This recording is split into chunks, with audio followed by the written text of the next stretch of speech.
An event whose magnitude come to change history forever is the First World War. It resulted in the exit of two industrial powers, and it was a direct reason of the beginning of the first communist regime of the world and of the fastest dictatorships that happened in Europe in the period between the wars. There were, during the war, two military alliances: Triple Alliance, initially established among Germany, Austria and Italy, getting later the Ottoman Empire and Bulgaria, and the Triple Entente among Great Britain, France and Russia, entering later Italy and other nations. Who started the antecedents?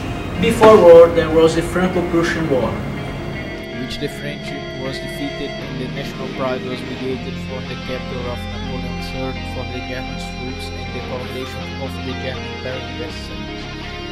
The scramble of Africa for the Western powers, which Germany and Italy were affected and the Ottoman Empire was mediated. Simultaneous growing of Austrian and Russian influence in Balkans, affecting Ottoman influence.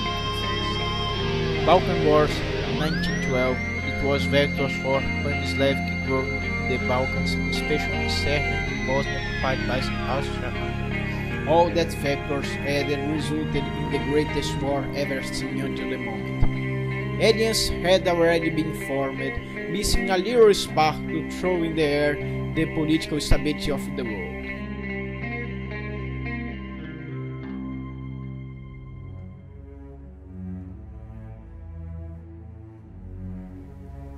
In 28, in June 1914, in the city of Sarajevo, in occupied Bosnia, the Archduke Francisco Ferdinand, heir of the Austrian throne, was murdered for a Serbian nationalist favorable to Bosnian independence.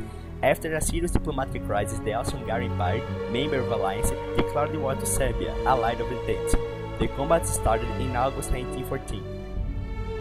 Great Britain and France had intention to eliminate the economic and military industrial potential of Germany, a threat to them. But Russia considered Austro-Hungary an obstacle to its interests because of their influence in Balkans. Italy planned to take Tunisia from France. However, it was an uncomfortable situation and changed the side, beginning a military offensive against Austro-Hungary. In the colonies, combats began in August 7. By taking off Togo by Anglo-French troops. In August 12, in the Western Front, the movement of German troops followed in the direction of Paris. Serbians get a brief victory against Austria-Hungary. In August 24, Germans won the Battle of Frontiers, advancing in French territory. However, they are repelled in Marne in September 12.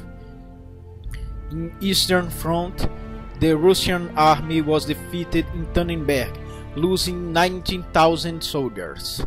In Asia, in the city of Tsingtao in China, German influence zone and military base was occupied by British and Japanese troops. In Europe, the situation was different. The Wehrmacht offensive resulted in April 1915 in the Second Battle of Ypres. This had a devastating result, almost 1 million deaths. German army was forced to retreat. In last year, British and French troops tried to stop the German offensive in Somme, resulting in 1.5 million of total losses. In 1916, the Germans started an attack at the city of Verdun, which was devastated. It was the longest battle of the war that killed more than 400,000 soldiers from both sides. There were advances for neither sides. After Italy's change of side, the Ottoman Empire signed a treaty with Germany in August 1914. Its interests were to fight against the Western imperialism, which more and more was affecting the country's structure. And who knows, reconquer the lost and torn sides 1801. The Russians' presence in Entente was an essential factor for the Ottoman-German alliance. In November 1914, British troops landed in the Mesopotamia. Ottomans stopped the British advance in November 1915. However, the things would change soon for the British. In 1916, Arabs, unhappy with the Ottoman regime, started a rebellion, with the British support in exchange of the independence of an Arab nation, systematically disrespected by the agreement of Sykes-Picot. The rebellion advanced. In 1917, they conquered Baghdad and Jerusalem. In Turkey, the Ottomans was in better position. In the western side, on the Battle of Gallipoli, a massive Anglo-French invasion going to Constantinople was stopped. Between April 1915 and January 1916, 500,000 of soldiers lost their lives. The victory in Gallipoli brought hopes to the weak Ottoman, but for a little time. The Russians broke their defenses in Caucasus, and the Arab rebellion rose. In Eastern Front, Russia suffered devastating losses against Germans and Austro-Hungarians. In 1915, the Russian front enters into collapse in Galicia, and the German Austro-Hungarian armies unify their commands, being the same line in the end of 1915. In 1916, the Russians started a counterattack, the Brusilov offensive, against the line formed by the Alliance's troops. The offensive was not only successful, but also pushed back the siege of Alliance. 2.5 million of lives were lost in that. However, in 1817, the Russian economy, shattered by war which could not keep, was close to collapse. After many urban uprisings in the beginning of the year, the Czar abdicates, in the event that was known as the February Revolution. Bolsheviks took power in the end of November 1917.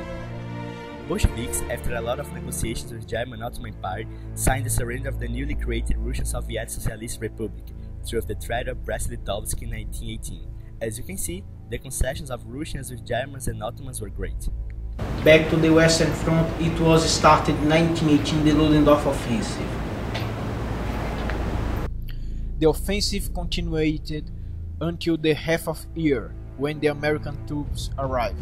There was the victory of German tactic, however, the target to invade Paris wasn't reached, after the disastrous German defeat in the Second Battle of Marne. In August, the intent reacted in the 100 Days Offensive, which led to the surrender of Germany without, however, be occupied.